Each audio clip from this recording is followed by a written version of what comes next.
Bon, alors bonjour à tous et merci d'être venus un dimanche pour écouter cette conférence de Jacques Tassin, qui est chercheur au CIRAD et habilité à diriger des recherches.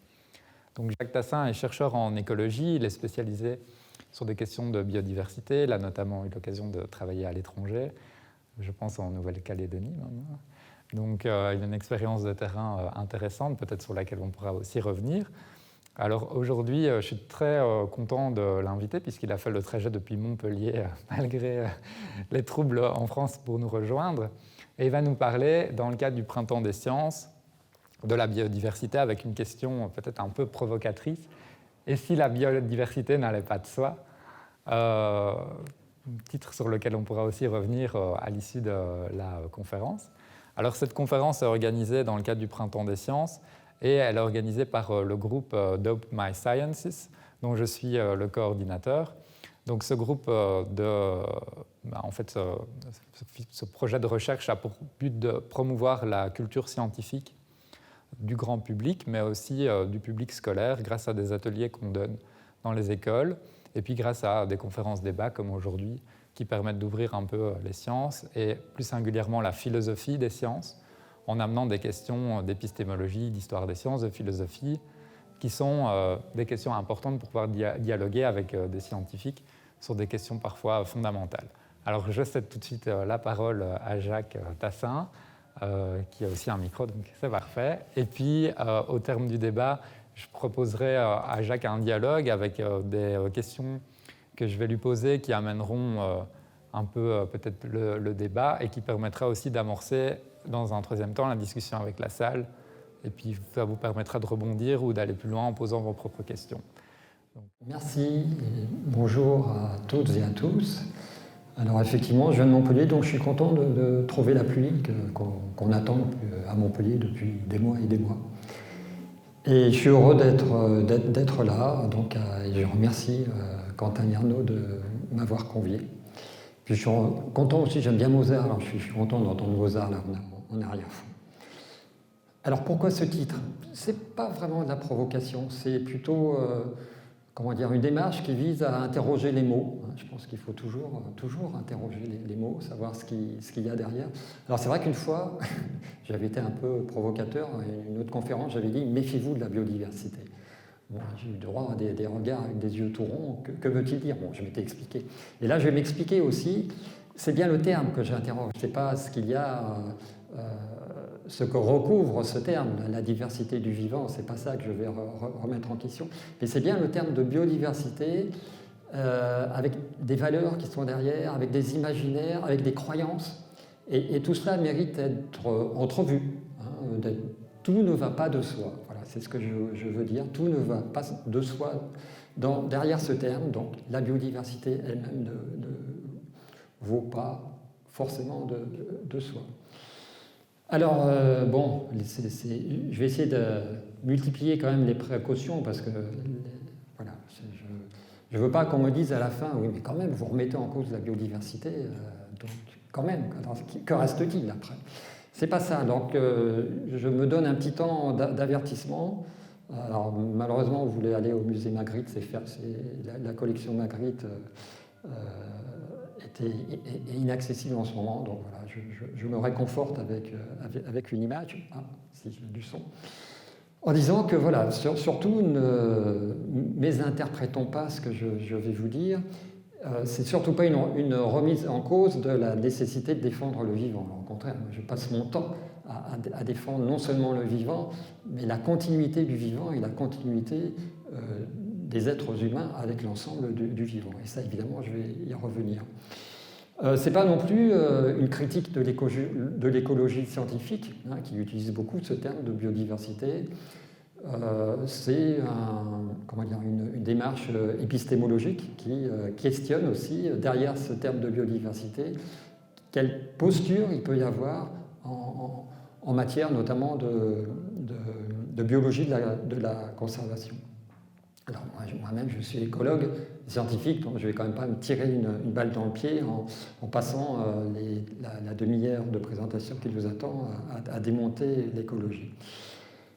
Donc ce n'est pas une critique ouverte du monde de la conservation, c'est ce que je viens de dire. Alors, je vais évoquer les espèces invasives parce que c'est un très bon modèle de représentation du vivant où là encore, tout ne va pas de soi, mais ça ne veut pas dire que je les défends à tout prix ou que je prétends qu'il n'y a aucun problème qui se pose avec les espèces invasives. Et puis, ce n'est pas non plus un goût, hein, un goût de renverser les choses, de prendre des positions inverses ou alors de relativiser les questions. Voilà, je pense que là, ça devrait aller en termes de précaution de langage.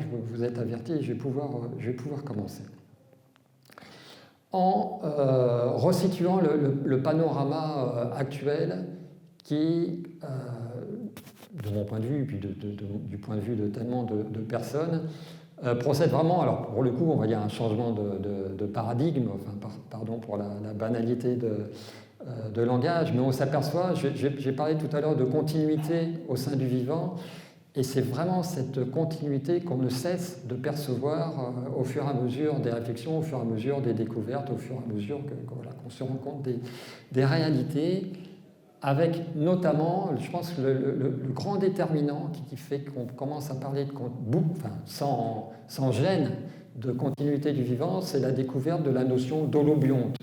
L'holobionte, c'est la manière de concevoir des individus vivants, non pas isolés dans leur enveloppe corporelle, mais en continuité avec leurs différents microbiotes, puisque dans toutes nos muqueuses, nous abritons alors des quantités, des myriades de bactéries et d'organismes microbiens, d'archées, de protistes, etc. Enfin bon, essentiellement des bactéries qui, eux-mêmes, ces microbiotes, sont en connexion avec le sol, puisque, alors il y a même une théorie des bactéries manquantes qui laisse entendre, bon, c'est une théorie, mais qui n'est pas sotte, qui laisse entendre que les allergies qu'on peut développer sont liées au fait qu'on vit dans des environnements tellement aseptisés que nous-mêmes n'avons pas été assez au contact de bactéries pour enrichir notre microbiote. Et nous vivons avec ces microbiotes qui eux-mêmes vivent avec le sol. Donc voilà, c'est toute cette continuité. Et si cette continuité n'est pas respectée, des problèmes peuvent apparaître.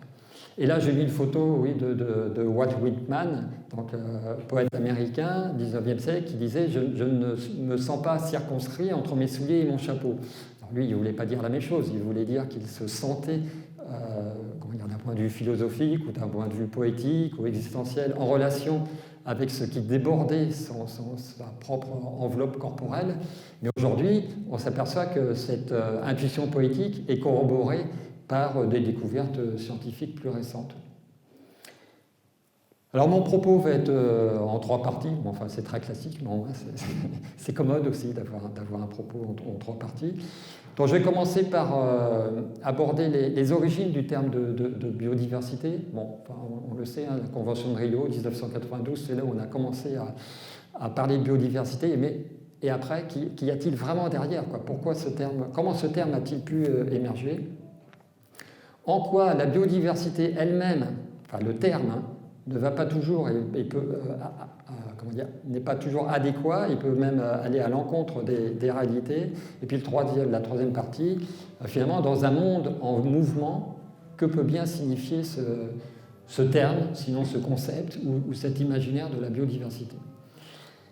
Donc le premier point, l'émergence de ce concept. Alors, ce dont il faut se rendre compte, c'est que c'est un terme qui était déjà préparé par toute une rhétorique du trésor. On parle de richesse spécifique, par exemple, quand on parle quand on décrit un milieu et qu'on veut qualifier le nombre d'espèces, on dit la richesse de ce milieu est 15 espèces, 20, 1 million, je ne sais pas, 1 million, peut-être pas quand même. Et donc il y a cette rhétorique du trésor avec des espèces qui peuvent être dites précieuses, qu'il faut conserver, qu'il faut préserver. Et du coup, tout était préparé pour que la biodiversité soit confiée, alors je ne sais pas comment dire ce que je veux dire, c'est surtout pas l'interpréter comme une offense, mais ça va être confié aux porteurs de l'économie. Ça va être confié aux économistes. Et le terme de biodiversité, enfin, on va le voir au fil de cette présentation, est un terme qui a été manié, élaboré, après on parlera peut-être de services écosystémiques, élaboré par des économistes. Avec aussi des idées de, bon, rappelez-vous, le Brésil, le premier pays qui a revendiqué ses ressources génétiques, hein, avec l'idée, enfin, il y a des questions de trésor derrière, hein, de droit, et y compris de droit en monnaie, sonnant et trébuchant, si on peut le dire. En tout cas, un imaginaire financier derrière. Enfin, c'est pas un péché non plus d'avoir un imaginaire financier, mais en tout cas, il est derrière ce terme. Alors il y avait aussi dans cette émergence cette allégorie très forte, ou cette métaphore plutôt, de notion de maillage. Alors, ou des fois, vous avez certainement entendu parler de dire, bon, la biodiversité c'est comme un avion, s'il y a une pièce qui s'en va, bon, peut-être l'avion il peut continuer à voler, mais s'il y en a une deuxième, on peut tomber sur une pièce déterminante qui fait que l'avion il ne vole plus. Et ça, c'est une vision très mécaniste du vivant, et c'est un peu cela que j'invite aussi à remettre en question. Mécaniste parce que l'écologie elle-même dérive de la science reine ou la science mère ou la science reine-mère, je ne sais pas ce qu'il faut dire, qui est la physique. Tout dérive de la physique. Et notre vision du monde, quand on parle, comme moi, hein, d'écologie, je dis comme moi qui suis écologue, c'est d'abord une vision très mécaniste qui pense le vivant comme un ensemble de solides qui interagissent comme des atomes peuvent interagir entre eux pour former de la matière, puis cette matière s'assemble, etc., donne des formes. Et on a des parallèles qui s'instaurent lorsque l'on pense aux assemblages du vivant au sein d'un écosystème, etc., qui est lui-même aussi... Bon, l'écosystème, c'est aussi un ensemble.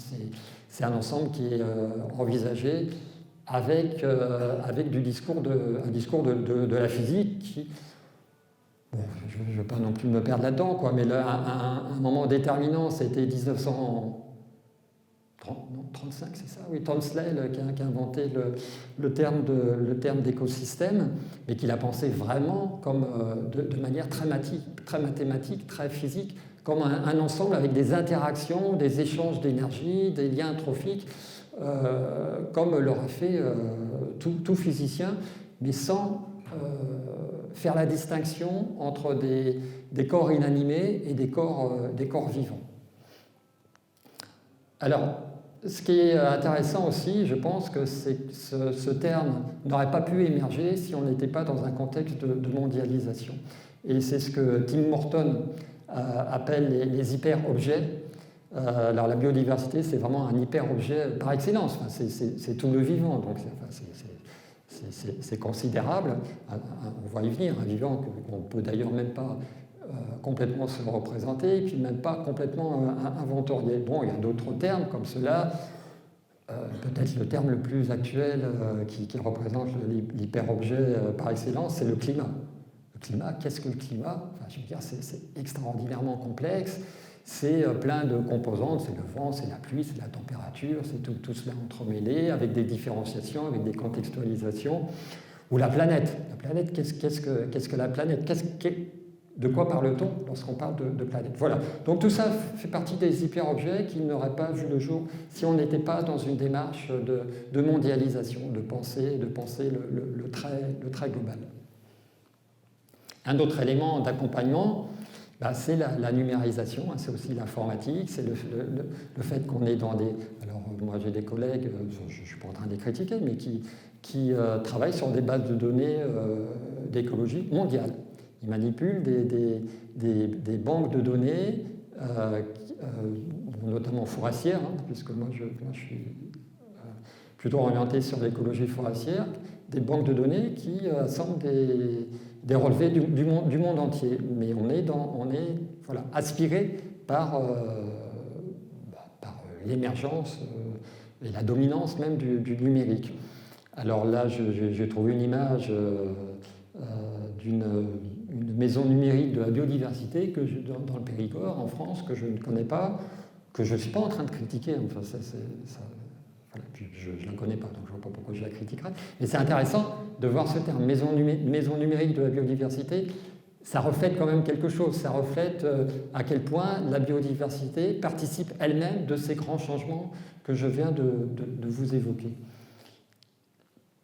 Et puis un autre élément majeur, tout à l'heure je vous parlais de l'économie. L'économie, c'est une science qui manipule, qui utilise des chiffres.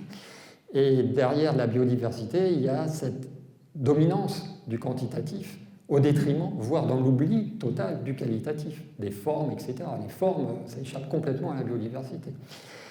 La biodiversité, on ne peut l'appréhender en termes de rendu par écrit que par des chiffres. Tout à l'heure, je vous parlais de richesse spécifique, c'est une somme d'espèces rencontrées dans un milieu donné. Alors, il y a des indices de biodiversité, alors, il y en a plein, et je ne vais pas m'y aventurer. Certains d'entre vous les connaissent certainement.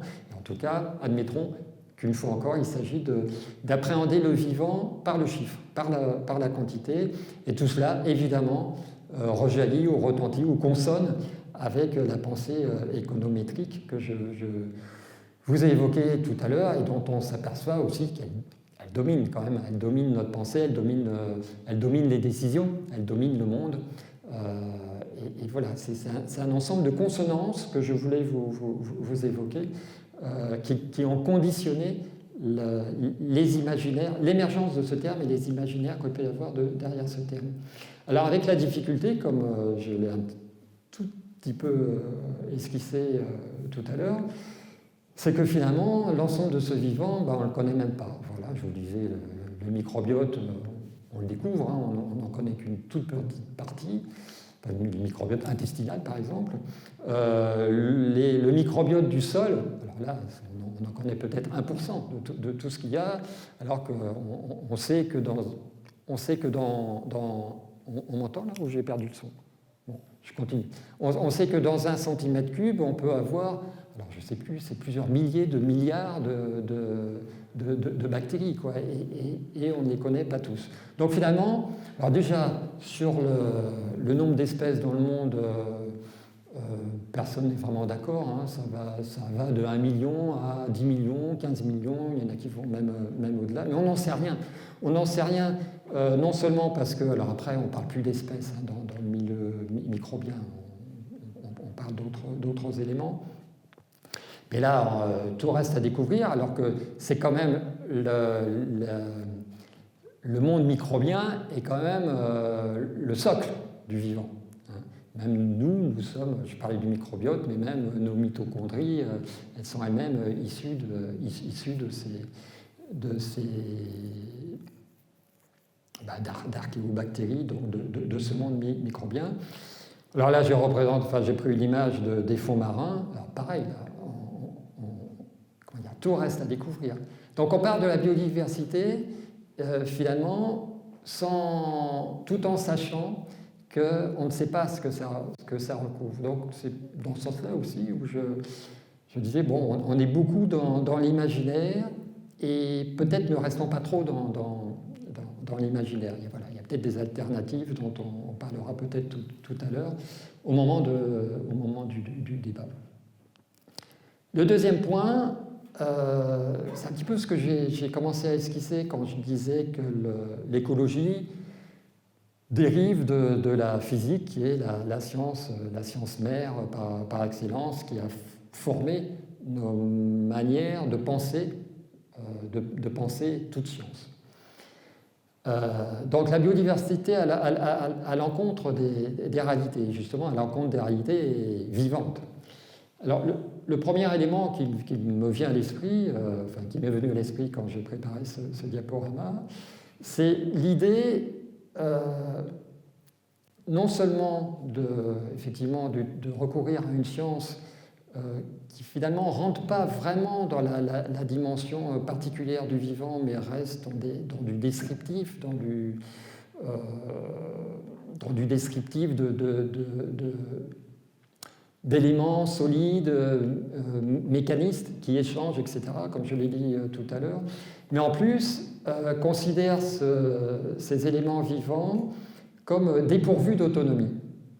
La biodiversité échappe à cette reconnaissance d'autonomie du vivant, alors que ce qui fonde le vivant, c'est d'abord je pense à Bergson qui disait le vivant c'est la liberté qui s'insinue dans la nécessité. C'est une jolie formule qui rend bien compte de ce qu'est le vivant, quoi, qui effectivement dispose d'une liberté, dispose, on va peut-être pas dire d'un libre arbitre, hein, le terme serait sans doute usurpé, mais en tout cas dispose d'une autonomie. Et effectivement, les biologistes parlent bien d'autonomie.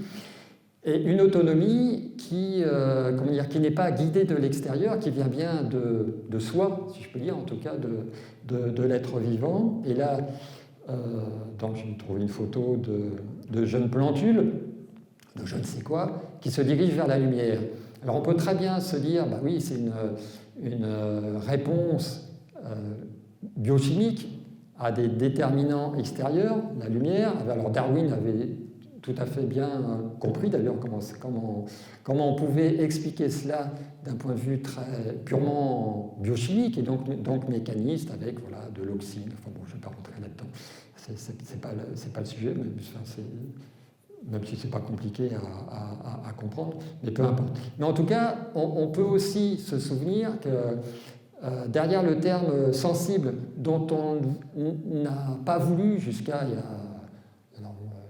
moi, je ne suis pas un historien des sciences, mais ça ne fait pas longtemps qu'on reconnaît la sensibilité animale. Hein, je ne sais pas, ça fait peut-être... en tout cas, dans les lois, c'est extrêmement récent. Et même dans le discours scientifique, c'est aussi très récent. Je ne sais pas, peut-être 30 ans, peut-être à peine. Évidemment, sans entrer dans les tartes à la crème, hein, les contemporains de Descartes, le chien de Bacon qui considérait que c'était une machine et en fait qui criait quand on lui donnait un coup de pied dedans, mais en fait c'était juste un réflexe puisque ce chien est insensible. Et pour les plantes, le chemin est encore plus récent puisqu'il y a peut-être une vingtaine d'années, peut-être un peu plus quand même aussi, où on a remplacé le terme d'irritabilité, c'est-à-dire une réponse mécaniste à des stimuli externes, pour admettre une autonomie aussi. Et qui dit sensibilité dit autonomie, parce que si on se penche sur l'étymologie du terme, on remonte à de l'indo-européen alors je ne sais pas comment ça se prononce, qui s'écrivait sent, S-E-N-T, et qui signifiait non pas subir, mais aller de l'avant. Donc la sensibilité, c'est bien le propre du vivant. Le propre du vivant, c'est bien aller de l'avant. Et la biodiversité, évidemment, derrière ce terme, cet hyper-objet hyper conceptualisé, nous fait aussi perdre dans notre champ de représentation, nous fait perdre cette dimension essentielle du vivant. Voilà. Et on observe que, on parle de biodiversité, on en parle tous les ans, et puis le vivant, lui, il régresse, on connaît les chiffres, hein, et puis les constats. Parler de la biodiversité et même, conserver la biodiversité ne permet pas de conserver le vivant. Alors, oui, ça j'en ai un petit peu, évoqué. Une autre difficulté, c'est le fait qu'on commence à interroger, quand je dis la biodiversité à l'encontre des réalités, à interroger la notion d'espèce. Alors c'est sûr que l'holobionte, la reconnaissance des microbiotes, n'y sont pas pour rien. Ça remet en question les frontières, même du point de vue de l'évolution. Alors l'arbre de Darwin, il a été jeté à la poubelle depuis longtemps, on parle plutôt de buissons, on sait qu'il y a des échanges d'ADN d'une espèce à l'autre, par les virus notamment. Et du coup, où commence, où s'arrête l'individu, on ne le sait pas trop. Alors, quand on s'intéresse à la notion d'individu chez la plante, ou chez l'arbre en particulier, on commence à être assez familiarisé avec cette notion, puisqu'on se dit très vite, finalement, il est où l'individu dans l'arbre, et puis où est-ce qu'il s'arrête quand il y a des arbres qui drageonnent. On est déjà familiarisé à cela, mais on peut le transcrire justement, du fait de cette reconnaissance de l'holobionte, on peut le transcrire dans l'ensemble du monde vivant et donc dans des organismes supérieurs animaux. Alors un autre point qui, quand même, qui nous perd aussi, c'est derrière cette notion de variabilité, parce que la biodiversité, c'est bien ça, c'est une notion de variabilité, alors à des niveaux différents, de variabilité génétique, hein, au niveau d'organisation le plus bas, si on peut dire, enfin, c'est comme ça que ça se dit, mais c'est le plus fondamental, c'est le socle. Niveau de la diversité spécifique, hein, au niveau des espèces, et puis la diversité des écosystèmes, on va dire, voire des paysages. Enfin, paysage au sens éco-complexe, assemblage d'écosystèmes. Donc la biodiversité, c'est bien cela, hein, c'est cette tentative aussi d'inclure, d'intégrer plusieurs niveaux de variabilité du vivant. Mais on s'aperçoit qu'il y a des difficultés. En tout cas, que ça ne rejoint pas nos intuitions ou nos représentations usuelles, puisqu'on découvre qu'il peut y avoir plus de variabilité à l'intérieur d'une espèce donnée qu'entre cette espèce et une autre. Bon. Là, j'ai pris l'exemple de l'espèce humaine et puis le chimpanzé, qui est très proche. Mais il y a plus de variabilité génétique au sein de l'espèce humaine qu'entre le chimpanzé et l'humain. C'est-à-dire, on va dire, il y a plus de variabilité au sein des individus qui composent l'humanité au sein de la planète que entre les barycentres génétiques du chimpanzé et de l'être humain. Alors après, c'est un peu compliqué à expliquer, c'est à la fois ceux qui ont fait parmi vous des analyses multivariées ou qui se rappellent leur cours de physique avec la manière dont on peut décomposer des moments d'inertie. Si je leur parle de variabilité inter, donc l'humain et le chimpanzé, et de variabilité intra, l'humain, ça va leur parler. Pour les autres, c'est un petit peu plus compliqué. Alors, je ne suis pas en train de dire que la distance génétique entre le chimpanzé et l'être humain s'est réduite, elle reste la même, mais voilà, c'est intéressant de considérer que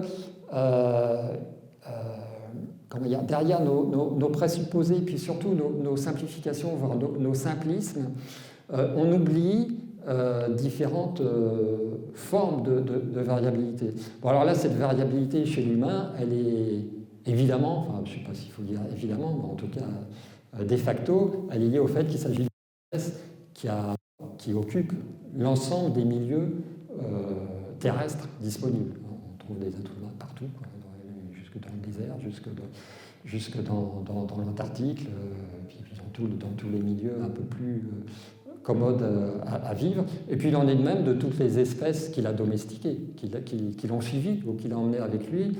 Bon, je crois qu'il doit y avoir 200 races de chiens. Voilà. Et puis, dans le domaine de l'agrobiodiversité, dont on parle beaucoup moins d'ailleurs, hein. Quand on pense biodiversité, on pense sauvage, et on extrait aussi cette réalité de la biodiversité domestiquée qui est oubliée, dont il est dommage qu'elle soit autant oubliée parce qu'elle se perd, mais elle fait partie de la diversité des formes du vivant. Quand je disais je parlais des races de chiens, entre un chihuahua et puis un dog allemand, voilà, c'est flagrant, c'est pas les mêmes, quoi. Il y a vraiment une créativité de la domestication qui est liée au fait, alors ça c'est l'épigénétique, c'est ça aussi, quoi.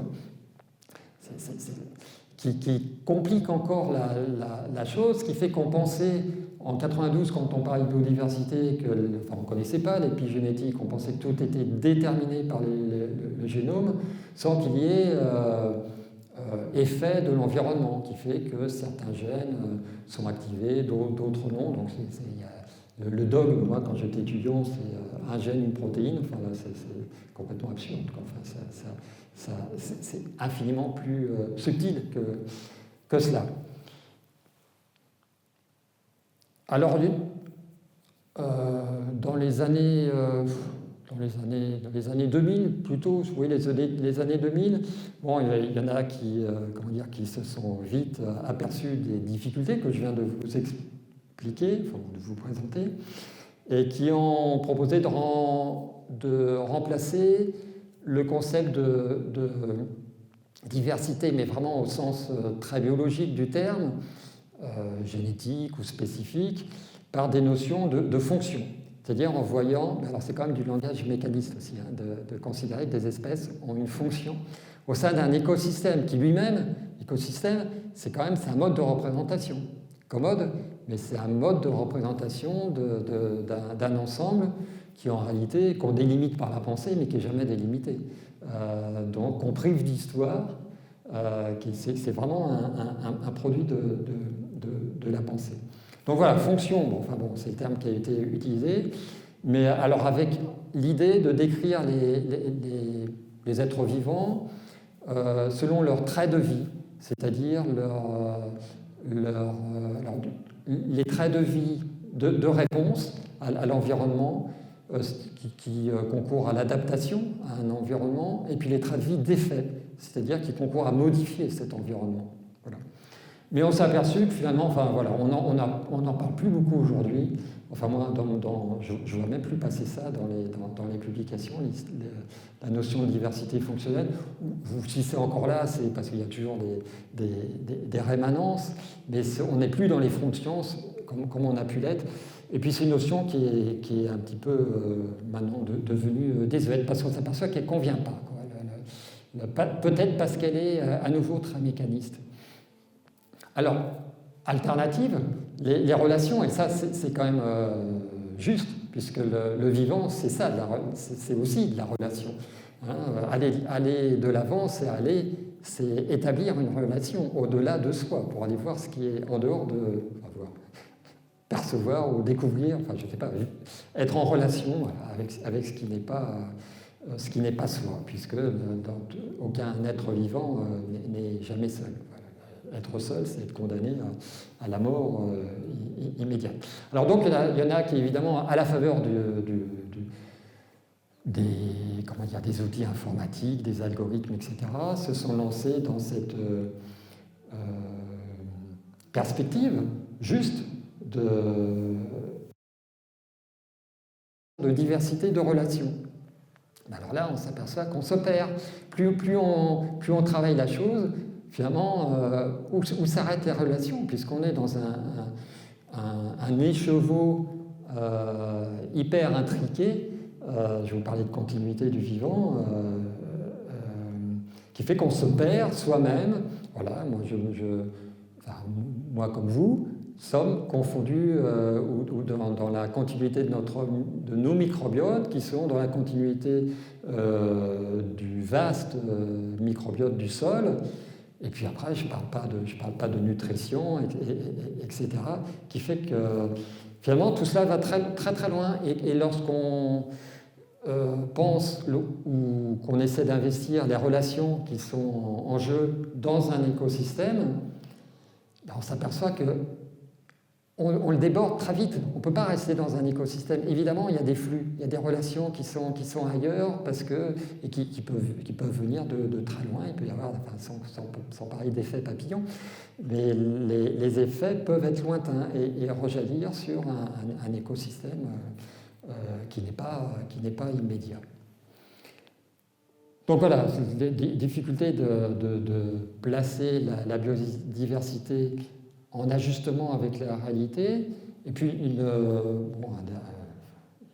un dernier élément que j'ai voulu prendre, c'est celui de la bonne échelle. Alors tout à l'heure, je vous ai parlé des niveaux d'organisation, hein, le génétique, le spécifique, et puis l'écosystémique, on va dire.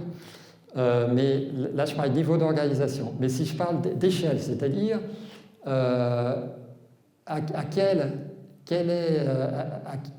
échelle spatiale, par exemple, faut-il se placer pour appréhender la biodiversité? Est-ce que c'est 1 hectare? Est-ce que c'est 100 hectares? Est-ce qu'il faut nécessairement que ce soit la Terre tout entière? Il n'y a rien qui répond à cette question, quoi. Évidemment, on ne sait pas à quelle échelle se placer. Donc c'est une vraie difficulté. Et dans le temps, c'est évident, quoi. Est-ce qu'il faut se placer dans l'instantané? Est-ce qu'il faut arrêter, justement? Est-ce qu'il faut se placer dans le non-mouvement et le non-évolutif?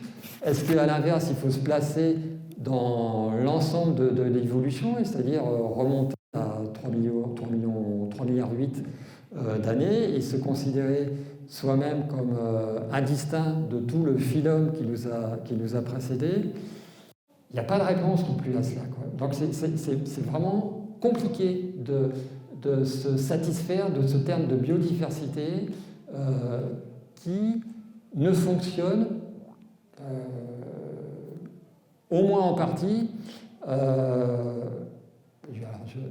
non, peut-être pas que, non, en bonne partie, parce que c'est un hyper-objet, voilà, qui est très commode, qui comme on n'ose plus trop parler de nature, parce que c'est vrai qu'il y a cette question du grand fossé entre culture et nature, donc on parle plutôt de biodiversité. Il y en a qui préfèrent parler du vivant. Alors quel est le terme le plus pertinent? Moi, j'ai absolument pas de réponse et je pense que personne n'a de réponse. Enfin voilà, donc j'ai pris des éléments pour vous montrer vous rappeler que la notion de biodiversité ne colle pas et ne peut pas coller avec la complexité et la mouvance du vivant et la spécificité du mouvant.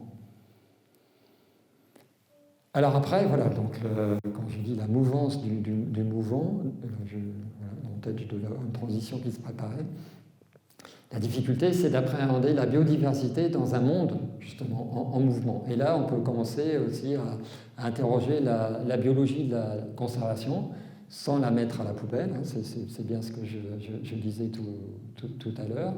Mais simplement questionner les termes et questionner les postures, les imaginaires, voire les croyances. Quand je dis les croyances, ce n'est pas forcément en dénigrant, hein, mais voilà, qu'est-ce qu'il y a derrière? Alors derrière la biologie de la conservation ou l'écologie de la conservation, évidemment, immédiatement, conserver, c'est maintenir. Conserver, pour peu de gens, finalement, c'est conserver le mouvement. C'est quand même conserver un avant. C'est beaucoup plus que conserver un devenir. Alors bon, les scientifiques qui sont vraiment habitués à penser, pas les plus nombreux, hein, qui sont vraiment familiers de l'évolution du vivant, parlent d'une conservation des possibles. Et ça, c'est intéressant, quoi. C'est-à-dire il faut préserver la mémoire pour conserver les possibles. Mais ce n'est pas non plus, je dirais, le commun de la biologie de la conservation. La conservation, c'est quand même, je ne vais pas dire préserver la biodiversité du passé, mais c'est en tout cas préserver la biodiversité en ayant un regard plutôt tourné vers hier ou aujourd'hui, mais plutôt que demain. Alors évidemment, dans un monde en plein changement, comme il n'y a probablement jamais eu depuis l'histoire de la Terre, ça pose question. Alors ça pose d'autant plus question qu'il y a des espèces qui découlent de ce changement et qui découlent de rencontres qui sont inattendues avec ce qu'on appelle par exemple le Pidsley, qui est un mélange d'ours polaire, enfin un hybride entre ours polaire et grizzly, hein, qui est lié au fait que les espèces se déplacent, se rencontrent, s'hybrident avec des espèces qui se reproduisent. Hein. Ça ne donne pas des individus non fertiles. Et alors on voit ça chez des oiseaux, mais dans l'ensemble du monde vivant, on voit des rencontres qui sont liées. C'est presque là, c'est juste de la probabilité, quoi. Plus les espèces bougent, évidemment, plus elles sont appelées à se rencontrer. Et plus elles se rencontrent, plus augmente la probabilité de donner lieu à du métissage, à de l'hybridation. Voilà, donc ça complique quand même biologie de la conservation. Alors je sais qu'en Europe, on a le problème, je vous parlais d'oiseaux aquatiques, avec les petits canards, les hérisses matures, qui elles aussi, avec les changements climatiques, se rencontrent et ça bouscule beaucoup. Et moi, dans le milieu naturaliste que moi je fréquente aussi, j'en connais qui sont vraiment perturbés par ce fait. Alors ils parlent de pollution génétique, parce qu'il y a une espèce qui finalement ne va plus garder son patrimoine génétique d'avant. Bon, après tout, nous, on a, je ne sais plus, je crois que c'est 3 ou 4% de gènes de Néandertal en nous. On a été pollués. Bon, enfin, si je reprends le jargon ou la terminologie de ces naturalistes que je viens d'évoquer, mais c'est peut-être pas si mal, quoi. Finalement, on a été enrichis, et on peut dire aussi qu'il s'agit bien, pour ces autres espèces, d'un enrichissement, voilà, face à une diversité de contraintes des milieux, et puis un enrichissement qui nous permet aussi de faire face à des changements de nos milieux. C'était quoi mon titre? Oui, voilà, dans un monde en mouvement, pardon, j'ai eu un petit moment voilà, je me retrouve.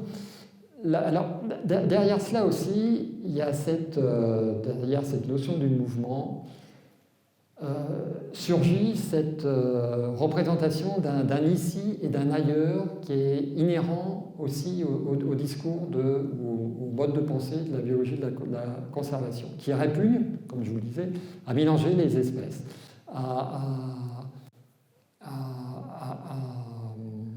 faire se rencontrer des espèces dont on se dit qu'elles n'ont pas lieu d'être rencontrées. Alors je vous parlais des espèces invasives, là, donc j'ai mis un chouca des tours à gauche et puis une perruche à collier, entendu qu'il y en avait à Bruxelles à droite, donc vous connaissez les deux oiseaux. Et on peut être tenté de se dire, bon, bah, le chouca, quand on est bruxellois, le chouca il est d'ici, mais la perruche, non, elle n'est pas d'ici, elle vient d'ailleurs.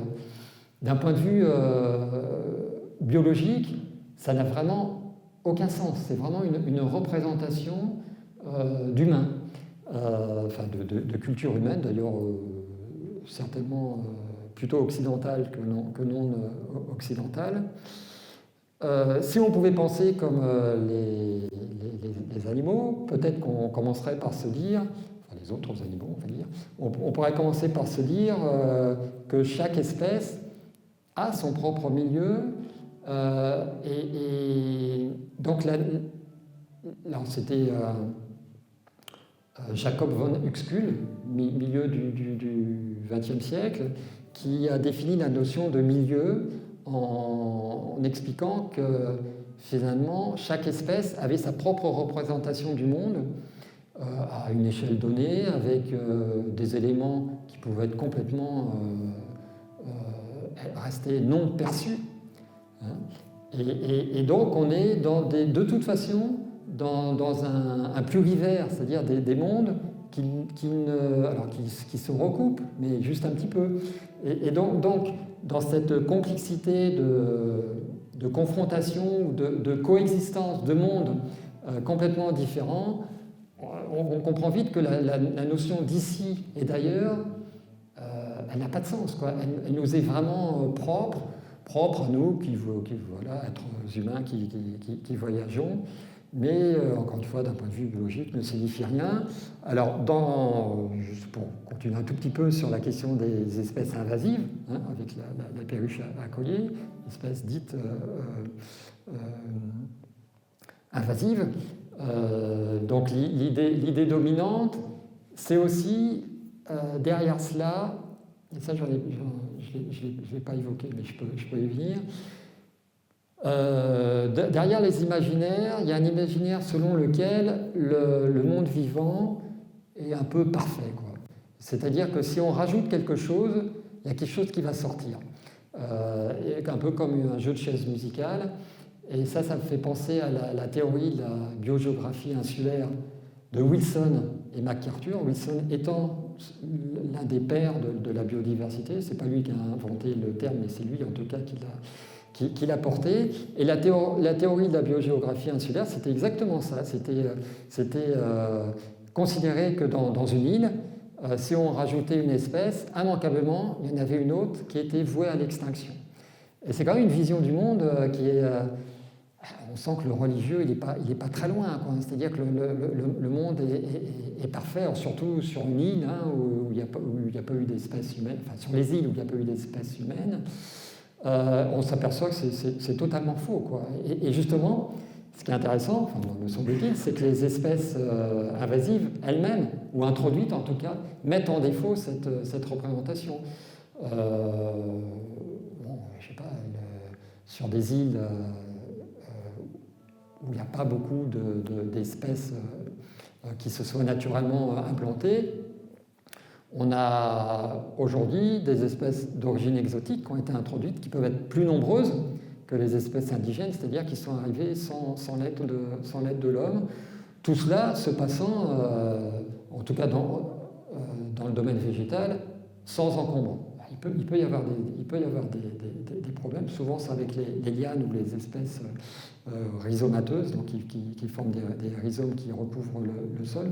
Mais en tout cas, la plupart du temps, ça se passe bien. Après, le problème, il vient des espèces prédatrices, le rat, le chat, voire le renard, où là, c'est tout à fait autre chose. Mais en tout cas, voilà, l'idée d'une espèce en chasse l'autre, comme s'il s'agissait d'un jeu de chaise musicale, c'est vraiment c'est une vision complètement fabriquée, mais qu'on a tous. Hein, c'est comme la notion d'équilibre du vivant, même si en écologie ou en biologie, on ne parle plus de cela. Ou alors on parle d'équilibre dynamique, parce qu'on ne veut pas tout à fait perdre cette notion d'équilibre. En réalité, on utilise ce terme, mais on pense déjà plus équilibre. Donc voilà, c'est aussi pour évoquer le fait qu'on traîne des représentations qui en réalité n'ont rien à voir avec l'écologie ou la biologie, et qui en fait peuvent être d'origine culturelle. Alors, comme je me donne un petit peu de temps, puisque je ne suis pas très loin de la fin, mais je ne vais pas non plus trop prendre de temps, je ne sais pas. Bon, enfin, je prends le temps. Je prends le temps parce que, comme je sais qu'on va parler un peu de biologie, de la conservation, c'est une science qui vient d'Amérique du Nord, des États-Unis, qui relève d'une culture anglo-saxonne, protestante, puritaine, issue de l'Angleterre, avec une fibre mercantiliste affirmée. Un pays, donc les États-Unis, qu'on atteint leur indépendance en 1776, en même temps que la publication d'un ouvrage dont j'oublie le nom, mais d'Adam Smith, qui célèbre le libéralisme économique. Donc voilà, une vision qui est quand même très, très orientée, selon laquelle, alors ça c'est peut-être la vision puritaine, enfin, je pense, on ne peut parler de nature que là où rien n'a été déplacé ou modifié par les êtres humains. Donc c'est les réserves, le Yellowstone, le Yosemite, etc., en oubliant qu'il y a eu des populations amérindiennes pendant 15 000 ans, même 20 000 ans auparavant. Enfin, ça c'est encore autre chose. Et puis à l'inverse, dans les autres milieux, alors ça c'est le côté libéral, Adam Smith, et puis la fibre mercantiliste de l'Angleterre ou des îles britanniques qui ressurgit. Donc ailleurs, on peut faire ce qu'on veut, c'est-à-dire que c'est l'espace industriel.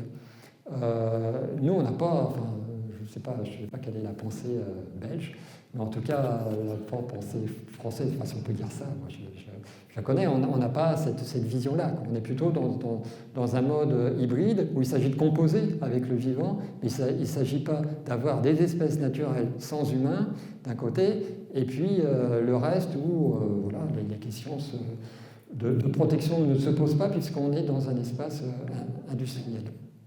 Mais voilà, il y a ça quand même qui prévaut derrière la biologie de la conservation, ce qui fait qu'on a des biais, on a des biais culturels très forts. Et puis là, j'arrive vers la fin, puis de toute façon, je vais accélérer. Donc, comment dire, se positionner en gelant un peu, bon j'exagère, il ne s'agit pas de mettre, quand on est en biologie de la conservation, on ne se propose pas de mettre le monde sous cloche, il s'agit quand même de penser plutôt l'avant que l'après, et alors là il y a tout un tas de controverses sur les migrations qui sont liées au changement climatique. Qu'est-ce qu'il faut faire des espèces qui se déplacent? Est-ce qu'il faut effectivement les encourager, enfin, les accueillir, les favoriser, ou est-ce qu'il faut plutôt attendre que les propres espèces indigènes apprennent à s'adapter au changement climatique en courant le risque qu'elles n'y parviennent jamais? Donc ça, c'est quand même très, très compliqué. Et puis alors, quant à parler de migration assistée, c'est-à-dire déplacer des semences d'une espèce ou en planter d'une espèce végétale pour anticiper le changement climatique, alors on peut deviner que ça engendre de nombreuses controverses. Et puis voilà, je reviens sur les espèces invasives, enfin, dites invasives, parce qu'on s'aperçoit qu'il y a des espèces qui sont absolument pas, qui ne sont plus adaptées au milieu que nous avons façonné, hein, parce que voilà, notre monde est quand même façonné. Il y a 5000 ans, il y avait déjà 25% des surfaces terrestres qui étaient complètement modifiées par les activités humaines, et ça n'a pas changé, quoi. Alors aujourd'hui, je ne sais pas quels sont, enfin, c'est plus de la moitié, certainement, enfin, on doit être peut-être même plutôt au niveau de 70%, je pense, des espaces qui ont été remaniés par l'homme. Enfin, bon, je ne suis pas sûr de mon chiffre, mais je pense qu'on doit se situer plutôt dans ces horizons-là. Et donc, moi je prends l'exemple de la... Alors ça c'est un peu provocateur, je l'admets. Mais quand même, alors je ne sais pas si on a la cistude d'Europe en Belgique, je ne suis pas sûr. Enfin, en tout cas, on l'a en France. Et on peut considérer que la tortue de Floride, par commodité de pensée, je dirais, et puis en réponse avec ce jeu de chaises musicales, a chassé la cistude d'Europe, a pris sa place. On peut aussi considérer que la cistude d'Europe n'a plus sa place, enfin ne trouve plus sa place plutôt, dans un milieu qui est hyper pollué. C'est quand même une espèce. Les espèces indigènes sont plus sensibles à la pollution que les espèces introduites, parce que si elles sont là, justement, c'est qu'elles ont cette adaptabilité, qu'elles ont cette capacité à faire face à des changements, puisqu'elles ont été transportées d'un endroit à un autre. Et donc on peut penser que finalement la cistude d'Europe disparaît parce qu'elle n'est plus adaptée à ce milieu changeant. Et par contre, la tortue de Floride, elle l'est. Voilà. Donc c'est une autre manière de voir les choses. Et d'ailleurs, il n'y a pas eu beaucoup d'études sur les impacts de la tortue de Floride sur la cistude d'Europe, mais en tout cas, aucune étude n'a montré que la tortue de Floride aurait chassé la cistude d'Europe. Voilà. Et ça, c'est vrai sur plein de choses, sans parler de la perruche à collier. Et puis alors, ce qui est quand même troublant, c'est qu'on finit par les accepter, à oublier qu'on a plein d'espèces autour de nous dont on a complètement oublié qu'elles ont été introduites. Bon, je sais pas un exemple, un joli faisan qui a été introduit au début du premier millénaire par les Romains, tout simplement, qui l'ont amené depuis l'Orient, et ainsi de suite, ainsi de suite. Donc je vais conclure, j'ai peut-être été un petit peu long avec... Alors voilà, je ne pouvais quand même pas faire une conférence en Belgique sans avoir un dessin de ce type-là, quoi. Et finalement, derrière cette notion de biodiversité, est-ce qu'on ne court pas toujours ce risque parce que de creuser encore le fossé entre les humains et les autres qu'humains? C'est encore un autre débat, quoi. Plus qu'humains, les non-humains, je ne sais pas quel est le terme le plus juste. Parce que quand on parle de biodiversité, on ne parle jamais de nous, quoi. Et pourquoi? Et on ne parle jamais d'exotiques.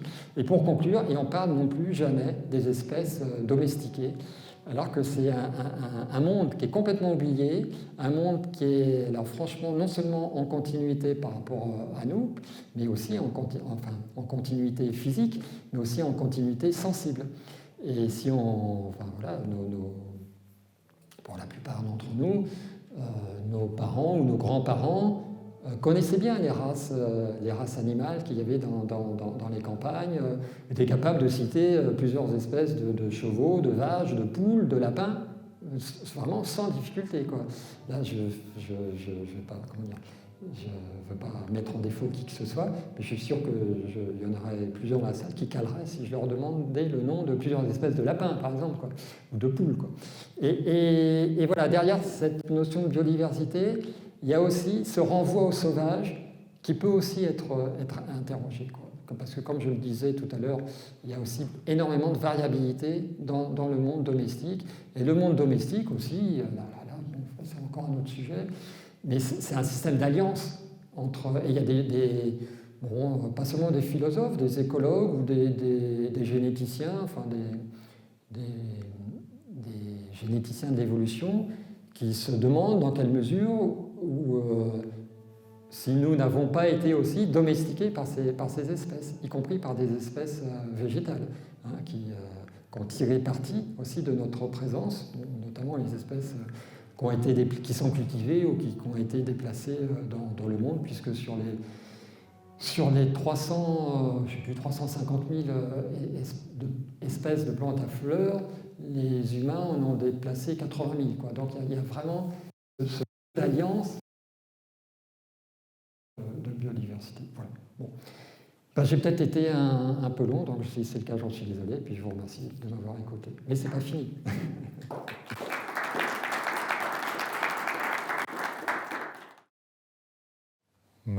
Donc, déjà, encore merci d'avoir accepté cette invitation, d'avoir fait le trajet jusqu'ici.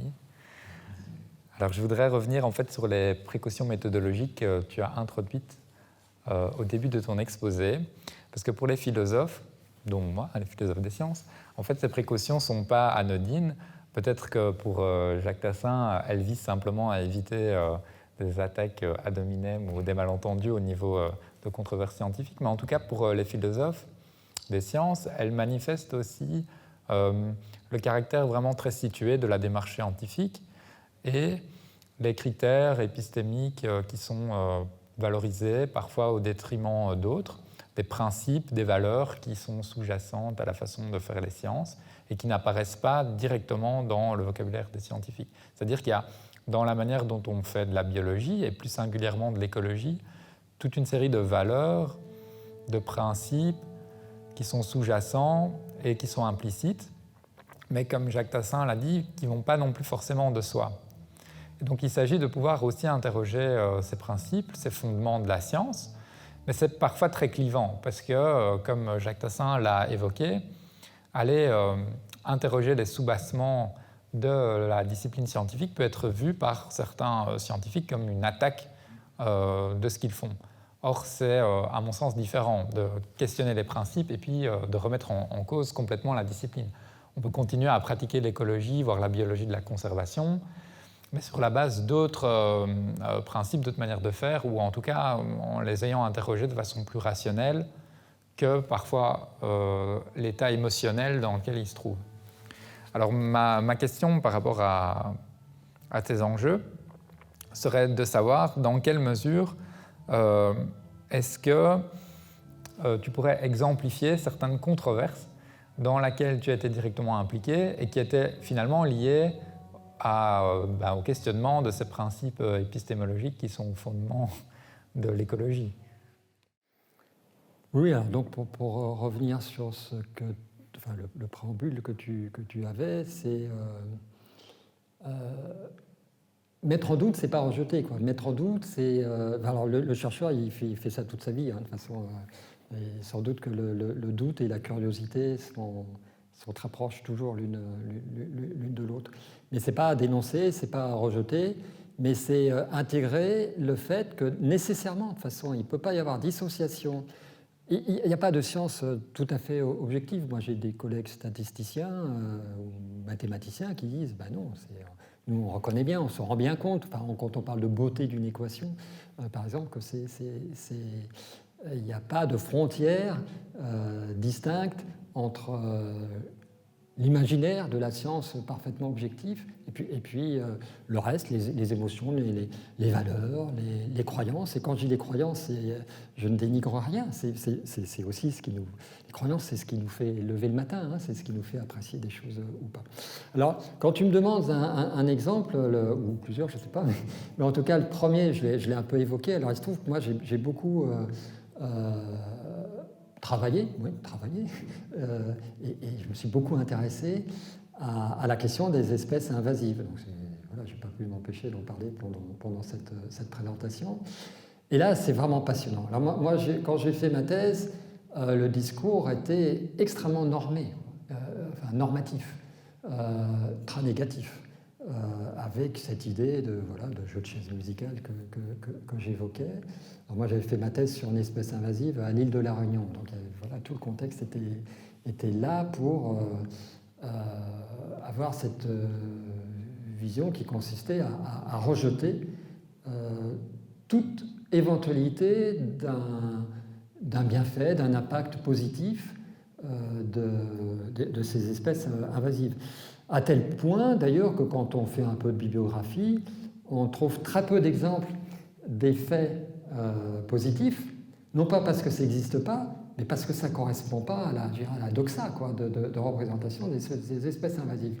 Alors, c'est un peu pervers cette histoire, parce qu'après, il y en a qui vont jusqu'à faire des inventaires de publications et à dire, regardez, si on regarde les publications, on voit bien qu'il n'y a que des effets négatifs. Donc voilà, ça s'auto-entretient et on n'en sort pas. Alors qu'en réalité, si vraiment on se penche sur... On peut procéder autrement. Sur les effets négatifs d'espèces indigènes, on finit vite par en trouver. Bon, si on pense aux effets allergènes, par exemple, toutes les espèces qui se mettent à fleurir, par exemple en ville, et qui peuvent gêner une partie de la population qui n'a pas été suffisamment au contact de bactéries du sol dans leur enfance. Donc voilà, ça reste quand même d'abord une hypothèse. Mais donc, on peut considérer que des espèces indigènes ont des effets négatifs, mais alors ça, dans la littérature, c'est jamais présenté comme ça, enfin, ou c'est jamais intégré à cette réflexion globale sur les espèces invasives. Et moi, enfin pardon de dire moi, mais j'ai essayé de publier un papier où je faisais ne serait-ce que l'inventaire des effets positifs d'espèces invasives sur l'environnement, avec des trivialités ou des faits qui ne sont pas réfutés, selon lesquels des arbres invasifs dans certaines îles du Pacifique ou de l'océan Indien ont permis à des espèces animales, des oiseaux notamment, en voie de disparition, d'être sauvées parce qu'elles trouvaient un habitat, parce qu'elles trouvaient une ressource. Donc moi j'ai essayé de faire un inventaire de tout cela. Mon papier il est toujours dans un tiroir, impossible de le publier, personne n'en veut, quoi. C'est quand même terrible. Même j'ai essayé avec d'autres collègues qui sont aussi intéressés par cette posture qui consiste à... Alors ça peut être pris comme de la provocation et ça peut être pris comme une poignée de scientifiques qui ont l'orgueil de vouloir mettre en question une manière de voir le monde. Mais c'est pas ça, quoi. C'est juste vouloir interroger, et c'est sain quand même d'interroger ce qui pourrait être pris comme une évidence, mais qui n'en est pas, parce que derrière, il y a des cultures. Alors je sais que dans le milieu de la biologie de la conservation, qui est quand même, je le disais, essentiellement d'essence anglo-saxonne, des fois on voit paraître des inquiétudes selon laquelle, par exemple en Amérique latine ou dans des pays du Pacifique, on ne s'inquiète pas des espèces invasives et ça semble poser question. Mais on ne s'en inquiète pas parce qu'on a un autre regard. Et par exemple, j'étais tombé sur un travail d'ethnologue qui avait interrogé les aborigènes d'Australie sur leur regard sur les espèces invasives, et eux avaient plutôt un regard bienveillant en disant voilà, nous on sait ce que c'est que se débrouiller dans un milieu hostile, et toutes ces espèces qui arrivent également à se débrouiller, chapeau, enfin, c'est pas ce qu'il disait, mais enfin, en quelque sorte, ça revient à ça, quoi. Voilà. Donc voilà, cet exemple que je peux donner. Mais c'est extrêmement compliqué parce que en fondement de tout cela, on arrive vite quand même sur des croyances et on s'en aperçoit parce qu'il y a des métaphores, des allégories, pardon, qui sont parfois d'origine biblique. Hein. Le même Wilson qui parlait des cavaliers de l'Apocalypse en parlant de la dégradation de la biodiversité, et puis les espèces invasives faisaient partie de ces cavaliers de l'Apocalypse. Donc là, bon, on se rend compte, alors c'est extrêmement délicat quoi, là, d'aborder ces fondements religieux. Mais là encore, aborder des fondements religieux, c'est pas remettre en cause les religions, c'est juste accepter. Et franchement, où est le mal à cela que nos cultures ne sortent pas non plus de nulle part, qu'elles sont liées à des systèmes de croyances, et les sciences elles-mêmes, au bout du compte, ne sont pas déconnectées de systèmes de croyances. Voilà. Mais en fait, en t'écoutant, pour synthétiser, je verrais quand même deux choses qui sont importantes dans ce que tu as dit. La première, c'est que finalement, on peut trouver que ce qu'on cherche. C'est-à-dire qu'on ne va pas trouver des choses qu'on ne cherche pas parce qu'elles ne correspondent pas justement à ce système général de pensée, de représentation. Et donc forcément, on ne va pas formuler les questions qui permettraient de les découvrir. Ici, plus singulièrement, est-ce qu'une espèce invasive peut avoir des effets positifs ? Ou on peut imaginer aussi, est-ce que le changement climatique dans certains milieux pourrait pas aussi avoir des effets locaux ou particuliers positifs? Parce qu'en réalité, le système général, les croyances générales sont connotées et ne permettent pas ce type de questions, alors que ce seraient des questions scientifiques légitimes également.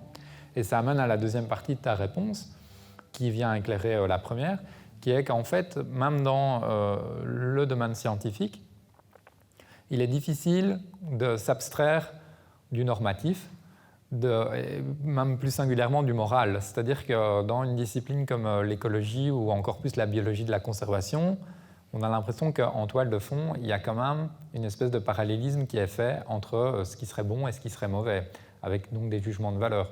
Donc on ne se contente pas simplement d'observer, mais à partir du moment où on veut agir pour la conservation, c'est-à-dire qu'on se donne des normes, on se fixe des objectifs en termes de ce qui serait souhaitable ou non, et ce qui est souhaitable ou non est quand même fortement influencé parce que moralement on considère comme étant bon ou mal, et donc là on arrive effectivement aussi à l'influence d'une tradition religieuse. Et donc ça semble évident qu'une espèce invasive, elle serait mauvaise, ou une espèce qui occupe la même niche écologique qu'une autre prendrait sa place, donc ce serait un parasite et donc ce serait mauvais. Mais en fait, du point de vue de la biologie, être un parasite ou un symbiote n'est pas quelque chose qui est mieux ou moins bien, c'est juste deux modes différents d'interaction. Or, dans notre imaginaire, on voit qu'il y a certaines espèces ou certaines situations qui sont jugées mauvaises et d'autres bonnes. Donc voilà, ça c'était la façon dont j'analyserais ta réponse par rapport à cette première question. Puis il y a un fil directeur aussi à ton exposé qu'on retrouve aussi dans ton livre pour une écologie du sensible, qui est lié à cette critique en fait de la démarche d'abstraction de l'écologie, qui fait valoir des modèles plus quantitatifs, voire économiques, etc. Et donc ma question toute simple, c'est qu'est-ce que les biologistes, d'une part, et puis nous, qui ne sommes pas forcément biologistes ou qui sommes peut-être des citoyens engagés, on peut faire par rapport à ça. Parce que ça, c'est un constat général, mais vu qu'il y a des enjeux quand même aussi liés à l'éthique de l'environnement, etc., par rapport à la préservation de la biodiversité, comment on peut sortir de cette vision mortifère, purement quantitative, abstraite, etc., en proposant d'autres manières d'aborder la biodiversité. Alors, si on pense, par exemple, je vais glisser petit à petit, quoi. Enfin, je vais essayer. Si on pense au changement climatique, on s'aperçoit que les modèles, les rapports du GIEC ne parlent à pas grand monde, quoi. Mais ce qui commence à parler, c'est le changement. Enfin, nous qui venons de Montpellier, je suis venu avec mon épouse, c'est pour ça que je dis nous. Le changement climatique, franchement, là, on le sent, quoi, et on en souffre. Et c'est comme ça que ça se passe, quoi. Et du coup, on en souffre, donc notre corps est concerné. Lorsque c'est juste notre intellect, notre pensée, nos référentiels, nos normes, bon, finalement, on a toujours les bons éléments de langage qui font qu'on arrive à en parler, à échanger, avec, avec beaucoup de stimulation, avec beaucoup d'intérêt. Mais en fait, tant que ça ne touche pas notre corps, ça ne nous parle pas, quoi. Alors, ça me fait penser à... Bon, voilà, c'est comme ça. Ça me fait penser à une jolie formule de Novalis qui dit « J'appelle nature l'engagement de notre corps dans cette communauté merveilleuse du vivant ». Et c'est vraiment intéressant que lui, la nature, il n'est pas conçu comme quelque chose de distant, qui est ce qui est communément le cas, quoi. Lui, déjà, il devait, je sais pas, voilà, il avait dû sentir le problème. Alors, c'est vrai que c'était un hypersensible, hein, mais du coup, il était attentif à ce que son propre corps et ses sens. Alors, c'est vrai que pour une écologie du sensible, je l'écris dans ce sens-là. C'est-à-dire en considérant, comme je vous le disais, que bon, voilà, les rapports aussi bien les rapports du GIEC que les rapports de l'IPBES sur la biodiversité se multiplient, mais en eux-mêmes n'ont aucune prise sur les décisionnaires, qui de toute façon ont un autre langage qui est celui de l'économétrie, hein, dans la grande majorité des cas. Mais les décisionnaires, bon, voilà, ils commencent aussi à avoir chaud, à transpirer quand il fait très chaud, à être mal, et puis à s'apercevoir que le fait qu'on risque de manquer d'eau, pas seulement dans le sud de la France, mais dans le monde entier, le problème se pose. Voilà, ça commence à concerner leurs besoins vitaux. Donc c'est une toute autre démarche.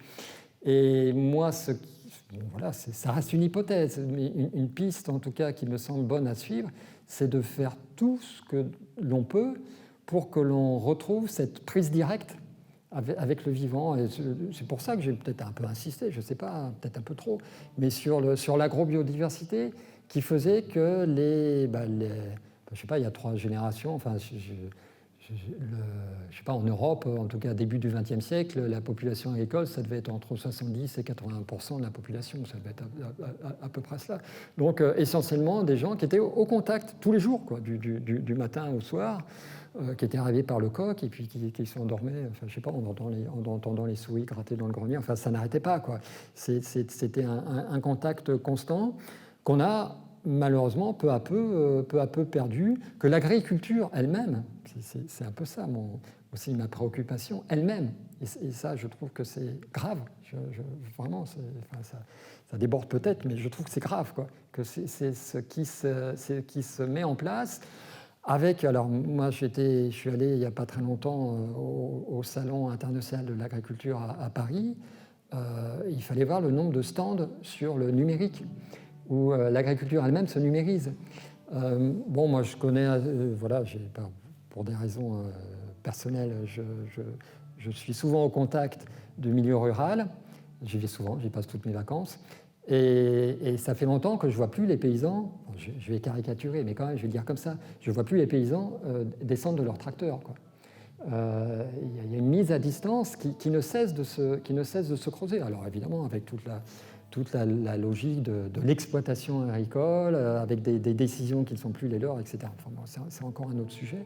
Mais c'est sûr que si le monde agricole lui-même n'est plus en prise avec le vivant, ça pose vraiment problème. Donc bon, moi je suis en train d'écrire un livre là-dessus, sur l'agriculture et sur les problèmes que pose cette transformation, enfin que me semble poser cette transformation actuelle de l'agriculture, et qui va à l'encontre de cette prise directe avec le vivant. Alors tout à l'heure, je parlais des problèmes d'allergie, où il y a quand même... c'est pas des poètes qui l'ont inventé, puis après tout, gloire aux poètes, mais ce sont des médecins qui ont émis cette hypothèse selon laquelle nos allergies proviendraient d'un manque de contact dans notre enfance avec des bactéries. Et on sait, alors il y a il y a beaucoup de psychologues américains qui ont travaillé là-dessus, qui parlent de syndrome de déficit naturel, voilà, qui entraîne même des dysfonctionnements psychiques chez des enfants qui ne sont jamais au contact du vivant, puisqu'on s'aperçoit qu'au contraire, au contraire, bon, je ne sais pas si je dois dire ça, mais bon, je m'embrouille, pardon, j'efface. On s'aperçoit en tout cas que les enfants qui sont au contact du vivant ont une meilleure estime d'eux-mêmes, se concentrent plus facilement, ont une meilleure mémorisation. Donc on a besoin, c'est en nous, ça fait partie de notre constitution, ça fait partie de notre évolution de toute façon aussi. Hein. Les primates, c'est 65 millions d'années. Si on enlève les 350 000 ans d'Homo sapiens, et puis en se rappelant que avant Homo sapiens, c'était quand même des hominidés qui étaient pas tout à fait sortis des milieux forestiers, donc ça a quasiment 65 millions d'années de fabrique de l'humain dans une matrice forestière, avec cette myriade d'êtres vivants, de contacts, d'engagement des sens sous toutes leurs formes. Donc on a besoin, on a été fait de cela.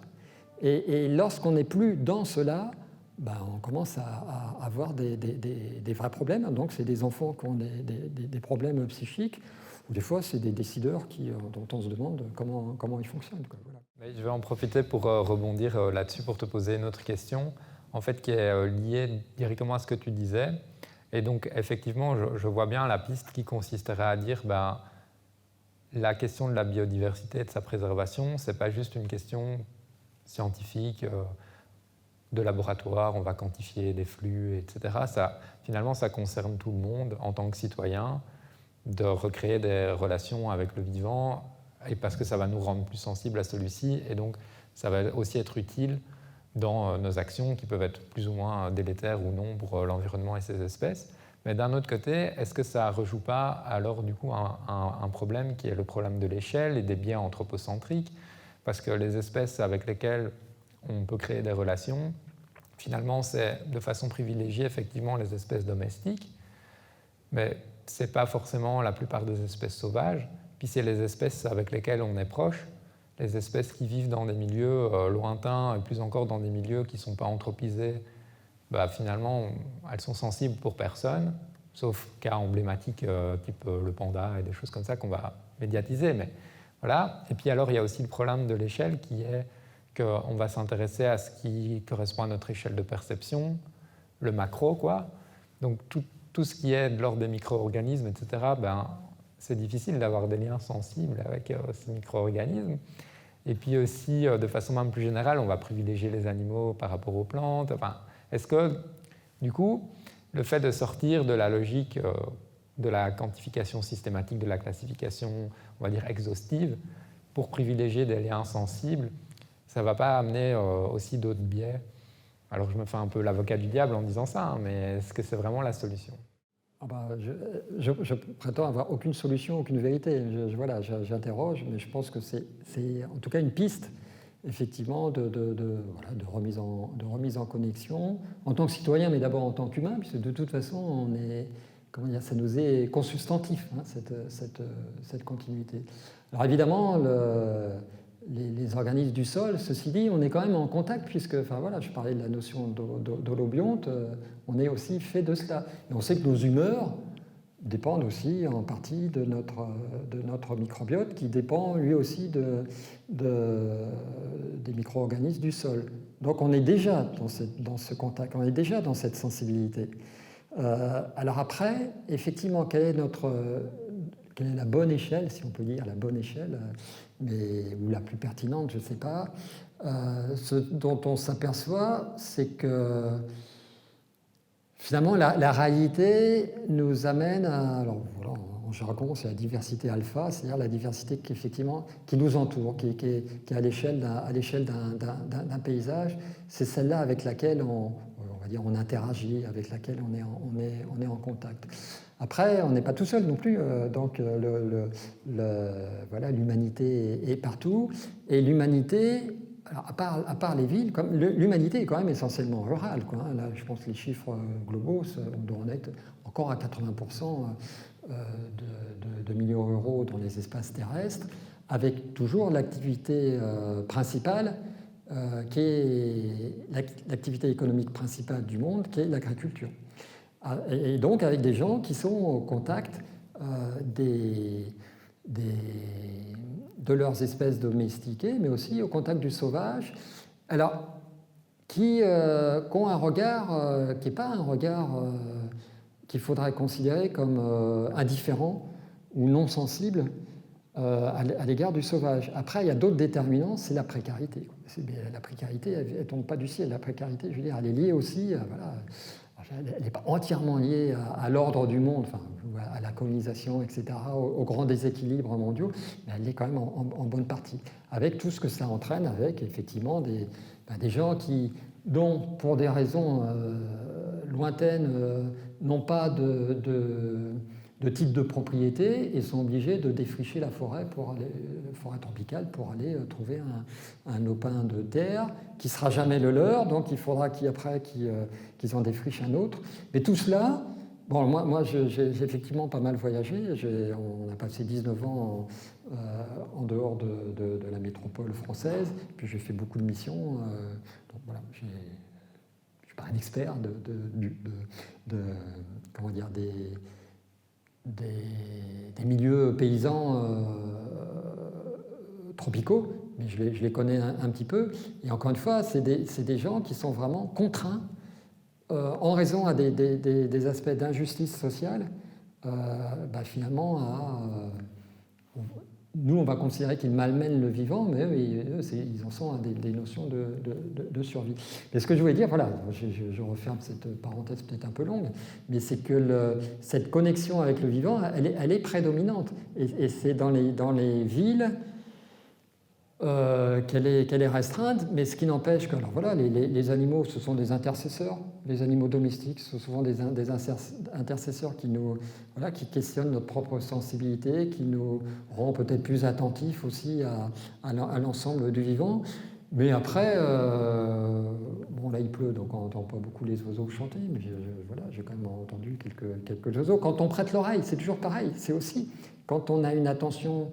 Quand on s'accorde une attention sensible au monde vivant, on s'aperçoit qu'il est partout et il n'y a pas que les magnolias en fleurs, quoi. Actuellement à Bruxelles, il y a aussi toute cette faune qui est là. Donc alors, voilà, peut-être que je défends de manière excessive une piste, mais je pense que c'est une piste qui est sérieuse. Je dis ça, si je me permets de dire cela, c'est qu'elle est aussi partagée par des gens du Muséum national d'histoire naturelle à Paris, qui considèrent que les changements transformatifs qu'on attend autant, dans des changements de comportement, ils ne peuvent advenir que par le biais d'une investigation des sens, voire d'émotions. Mais probablement jamais sous le coup de raisonnement. Voilà. Les raisonnements ne nous font pas beaucoup changer en réalité, quoi. Alors, il y aura encore beaucoup de choses à dire, mais je vais ouvrir les questions à la salle. Donc il y a pas mal de biais. Les sujets que vous avez abordés me questionnent.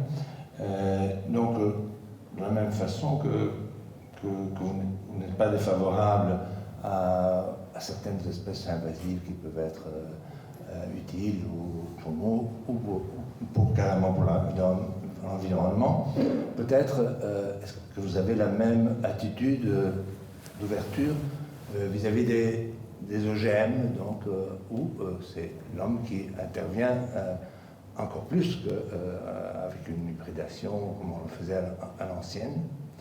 Voilà, ça c'était une première question et je vais en donner une deuxième. Donc vous parliez des mitochondries, des virus qui interviennent quelque part, qui peuvent intervenir dans notre ADN.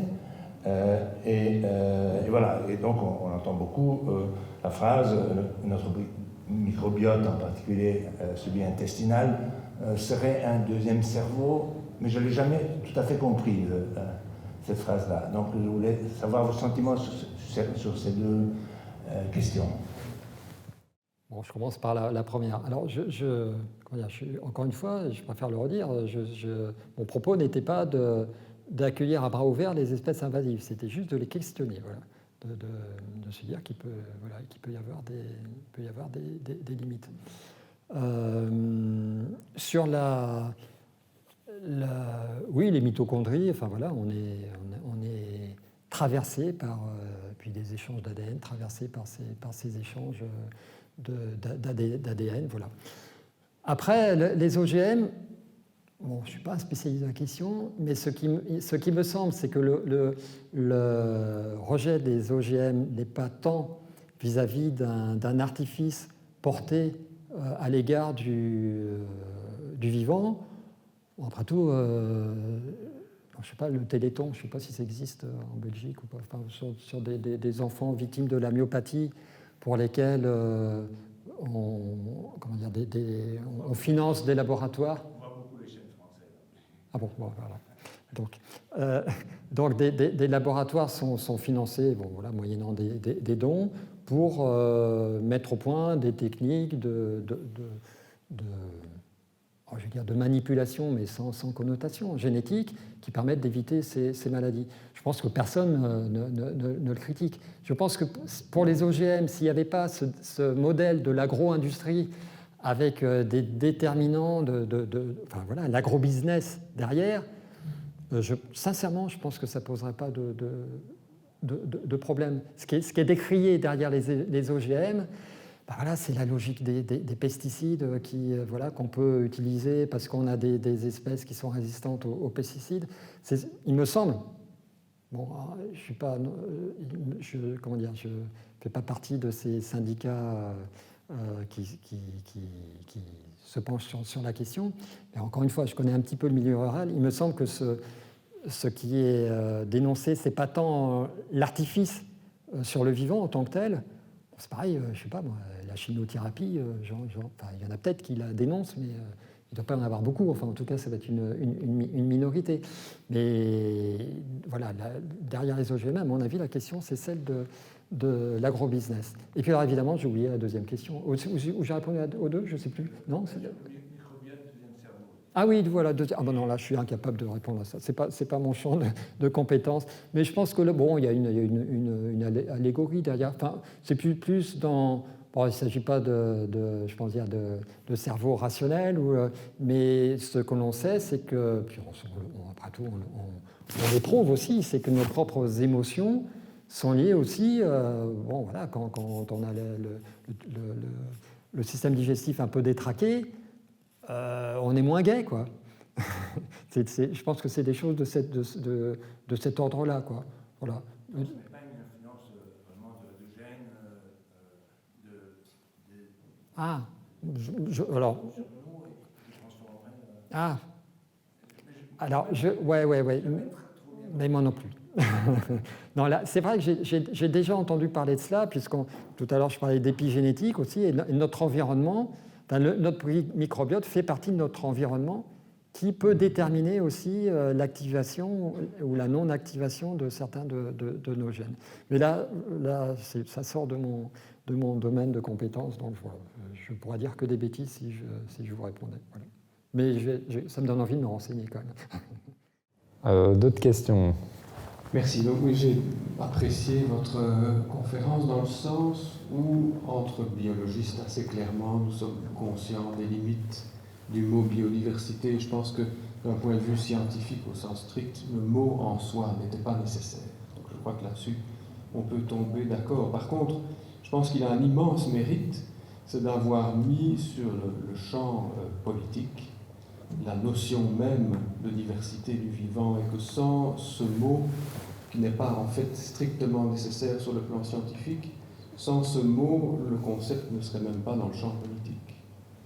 Donc ça, c'est la première chose que je voulais dire. Et donc, ce qui me semble, c'est que dans le dialogue justement avec le politique dans lequel nous sommes engagés pour l'instant, le politique est très demandeur de choses assez simples et simplifiées et simplificatrices. Et donc je crois que c'est pour ça que nous, scientifiques, avons été amenés à simplifier le discours. Et je pense qu'on doit sans doute le simplifier, mais dans des limites acceptables. Et sans ça, je crains que si le discours devenait plus nuancé ou subtil, le politique ne l'achèterait plus, je crois, ce discours. Et donc, c'est très difficile ce dialogue avec le politique. Et donc, la question des espèces invasives, donc j'entends bien, hein, je partage ce que vous avez dit, mais il est assez certain que un certain nombre d'habitats naturels qui sont dans la directive européenne Habitat sont aujourd'hui concernés par la problématique des invasives, quelques habitats notamment aquatiques. Et que, donc voilà, dans le dialogue avec le politique, je vois une difficulté dans le relativisme. Je crois qu'il y a de la part du politique une demande de simplification à laquelle nous devons pouvoir accéder, nous les scientifiques.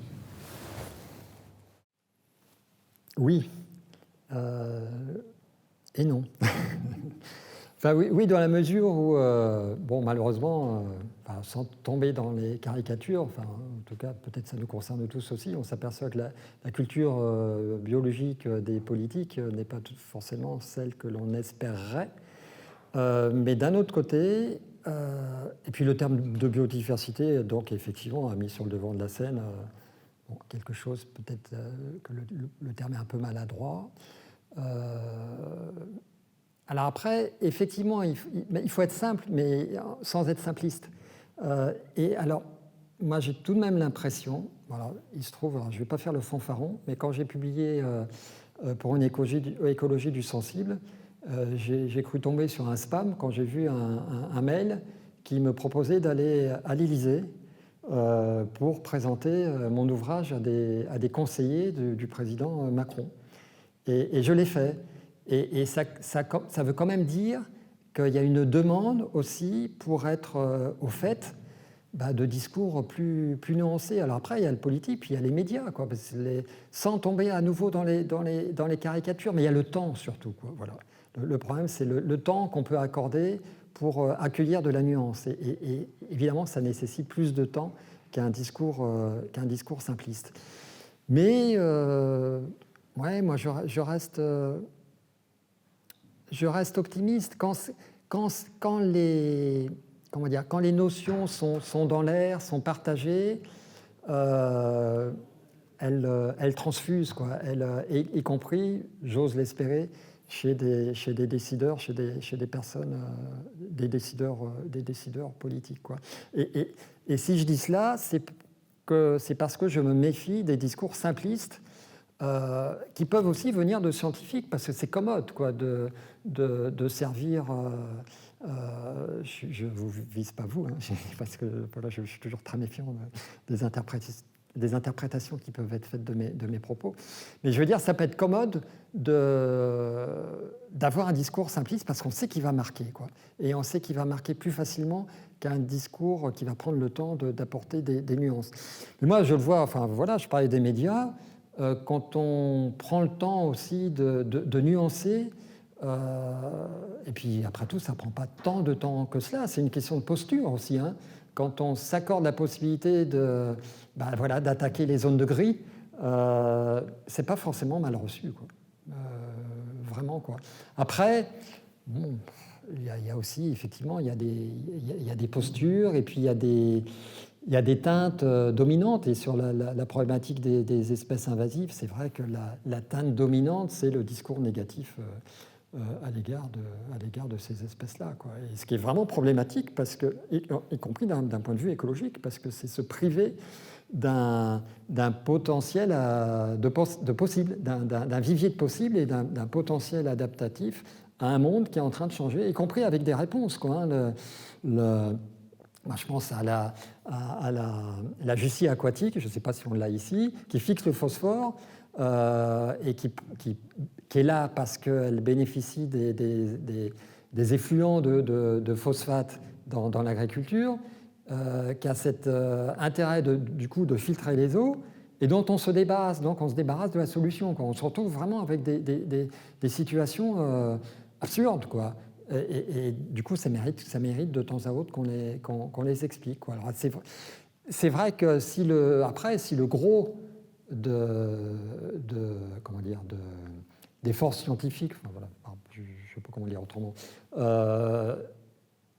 défend un discours donné, c'est vrai que le politique, quand il entend un autre discours, il va dire c'est quoi ce farfelu, quoi, pourquoi ne suit-il pas ce discours dominant? Mais voilà, tout cela pour dire que moi je perds pas espoir d'une possibilité d'écoute, de nuances de la part de... Mais je pense que le problème il est ailleurs, quoi. De toute façon, le problème il est lié à une pensée devenue très... Voilà, j'utilisais le terme d'économétrique, c'est pas très français, mais bon, qui nourrit la pensée de décideurs politiques actuels. Enfin, en tout cas, en France, c'est vraiment flagrant, quoi. La réforme des retraites, c'est un exemple énorme, quoi. Enfin, puisque vous dites, vous suivez les actualités françaises, c'est hyper flagrant, quoi. Ça veut dire que ce n'est considéré que comme une question d'ordre économétrique, et tout le reste ne vaut pas, quoi. Par rapport à cette question, en fait, de l'économétrie, moi j'avais aussi une question qui rejoint un peu celle qui était posée par rapport au langage qui est adopté pour parler aux politiques. Finalement, étant donné que le langage dominant est quand même ce langage néolibéral, voire capitaliste, que penser en fait de la formulation en termes de monétisation des services écosystémiques pour parler de la biodiversité, qui serait peut-être en fait la façon la plus audible pour communiquer aux politiques dans le langage qui leur convient. Alors ça, c'est une façon de voir les choses qui serait un peu pragmatique en disant on va parler aux gens le langage qui est dominant. Mais le problème, c'est qu'en faisant ça, on ne se donne pas la possibilité du changement. Donc on est quelque part acteur de l'inertie en adaptant sa propre pratique à un discours qui n'est pas le sien. Donc, ici, je pose la question de façon assez partagée. Qu'est-ce qu'il faut privilégier entre l'urgence de trouver des solutions avec un vocabulaire qui peut être audible et des solutions monétisées ou, comme si c'était une alternative, ou la possibilité de développer des discours alternatifs qui ne sont pas forcément ceux dominants et qui mettent plus de temps à être audibles et à avoir des effets sur le terrain. Oui, mais c'est exactement ça. C'est pas un ou. Enfin, en tout cas, c'est pas un ou exclusif. En réalité, c'est les deux, quoi. Il faut parvenir à avoir... comment dire, alors, n'utiliser que le discours des services écosystémiques et donc ne parler qu'économétrie, effectivement, c'est ne se permettre aucun changement, quoi. Là, enfin, c'est une certitude. Et d'ailleurs, ceux qui ont